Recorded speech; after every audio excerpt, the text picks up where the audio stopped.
everyone knows that I lurk in all of the streams. I mean, you guys understand that, right? Like, I see everything, okay? And if for some reason I don't see something, like enough people put me onto it, then I'm gonna pay attention, right? But, so David Valentine went live on his way to the Vigil. So he started a bit earlier live streaming today.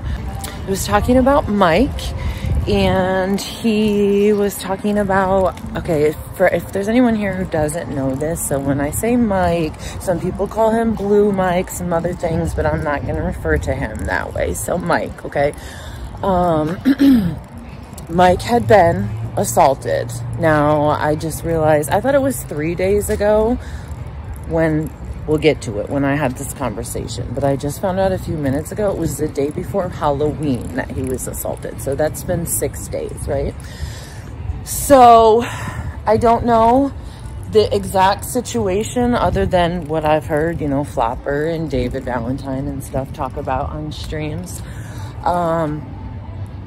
But the story that I've pieced together is that he was sleeping in the subway station and he was assaulted. I don't know if he was robbed or not. I think Glory B said that, and then like Flopper said he wasn't or something. But originally, they had all said that Mike had said he was assaulted by 4 people and that he was going to pull his knife to defend himself, but he realized that the assailants were young. And so he did not, right?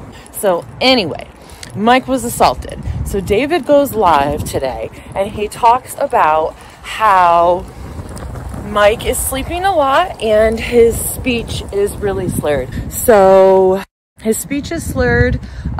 He has been sleeping a lot and David is very concerned about him, right? His symptoms are getting worse. David starts talking about why Mike does not want to seek medical care. I don't really feel like I should talk about that, but David talked about it enough on his stream. There are some, you know, anxiety issues and him being inside of a building, and, you know, some head trauma requires a CT scan, you know, which is small and loud and scary and you have to be strapped down. So anyway, I had heard David's stream, so I was concerned. So I asked a great friend in here, my Wonder Woman friend, who's local to here and who's very smart and knowledgeable of things like that, if there was a mobile clinic that could, you know, that helped, I'm gonna say homeless people, unhoused people, but yes, okay? So if there was a mobile clinic that could do something like that, and she gave me some contact information to a nurse's hotline who does do that. So I reached out to them and, you know, they gave me some advice. You know, it's like late at night on a weekend, so we could call 911 and have an ambulance come out. You know, and they could observe him at least and make a recommendation on if he had a brain bleed or not, because by, you know, the symptoms and the description that David Valentine gave, I literally used his exact words and all of the things I've put together over the last couple days from what they've been saying. I gave those descriptions to the nurse and she thought that he could have a brain bleed. And so because David is going to Ohio and he was taking Mike with him, which because he wanted to be able to monitor his situation and not just leave him on the streets. So I get it. You know what I mean? Like David was leaving town and he didn't want to leave Mike here on the streets like this.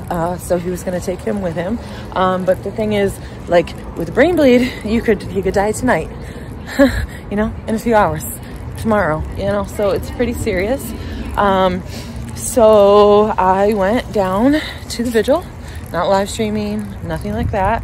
I honestly didn't really want anybody to know I was there because I knew that like the psychos, like the grannies, like they're doing now, were gonna spin this shit. So I was just hoping to get him some assistance and get out of there unannounced, right?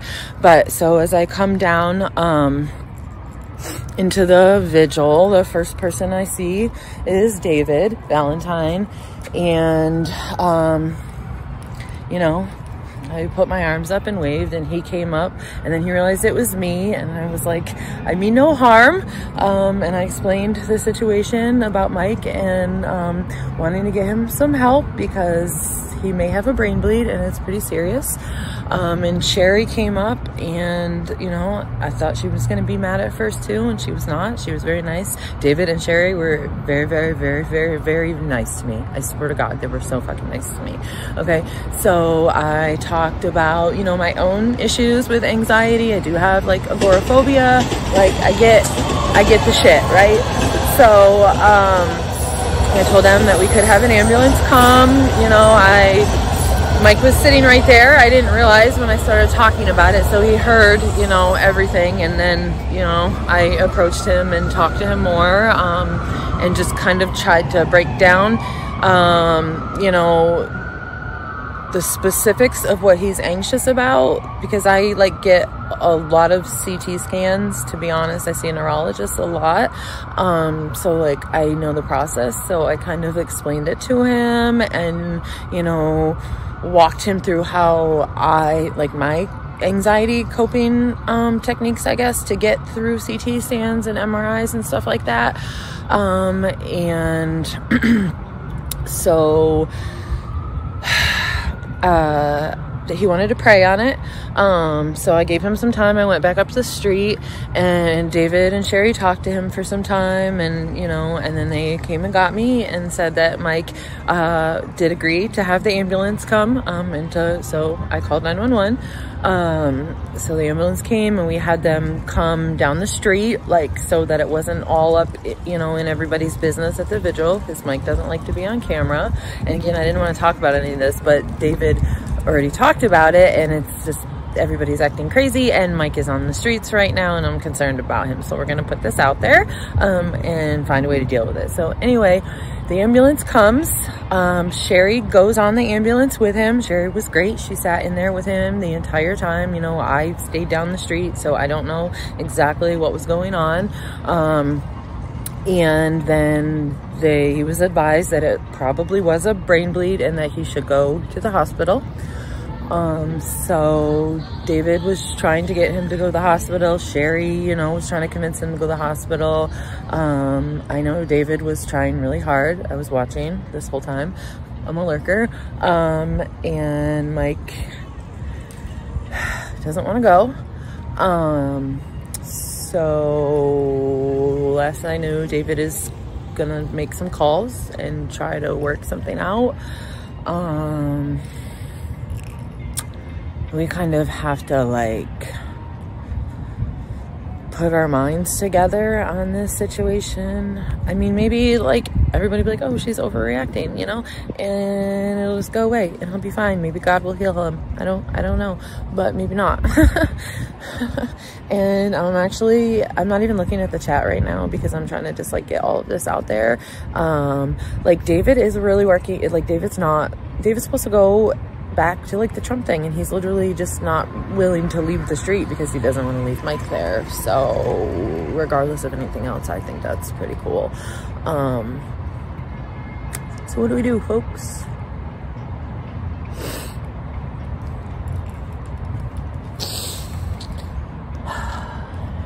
But David's chat was really trying to tell him to go to the hospital, like, and Mike was reading the chat, but I don't know where he is. David is still there. He ended his stream. He said he didn't feel comfortable leaving, so he was gonna make some calls and try to figure something out. So I'm trying to put lots of brain powers together and help figure something out.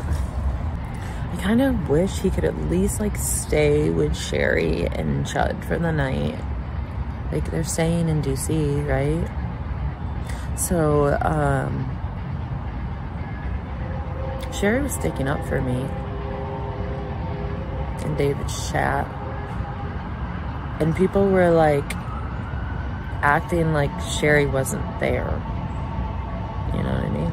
Like Sherry was there. Like Sherry witnessed Sherry and I had conversations. Okay, so Ava Mendez. It's not erratic. You can't understand anything he's saying.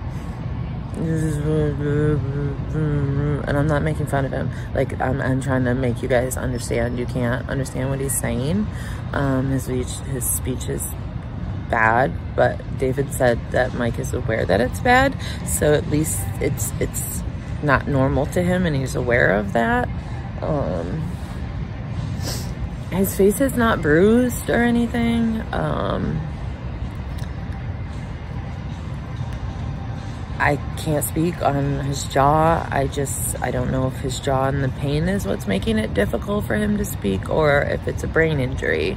You know, like, it could be his mouth is swollen and painful, or it could be there's, you know, a brain bleed, like the EMTs said.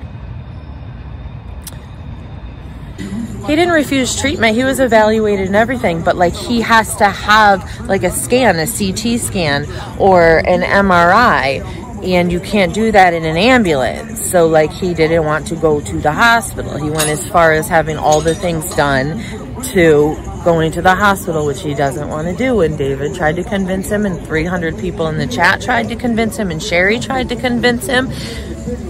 And now I don't know.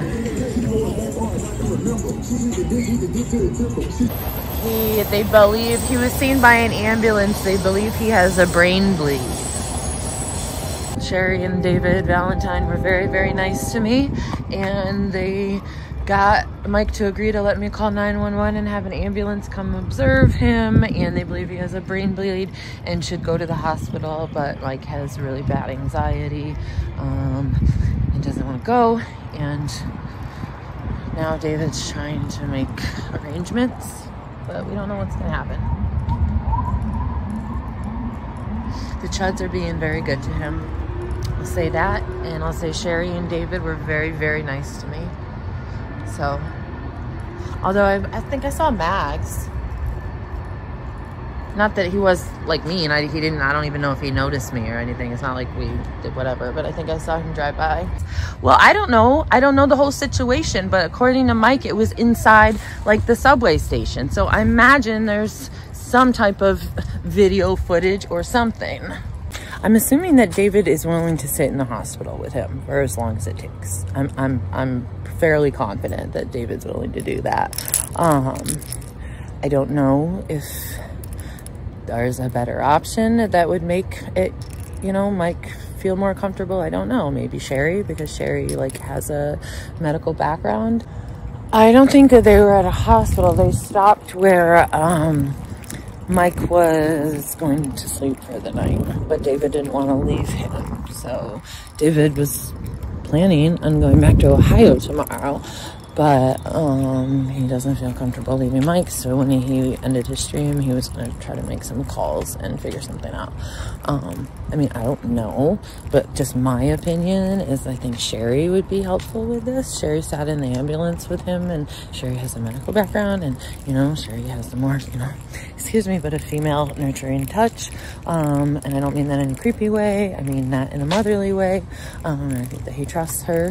And, you know, she's confident. So I don't know. I think if anyone was going to sit in the hospital with him, it should be Sherry. But maybe I'm not hip to the situation.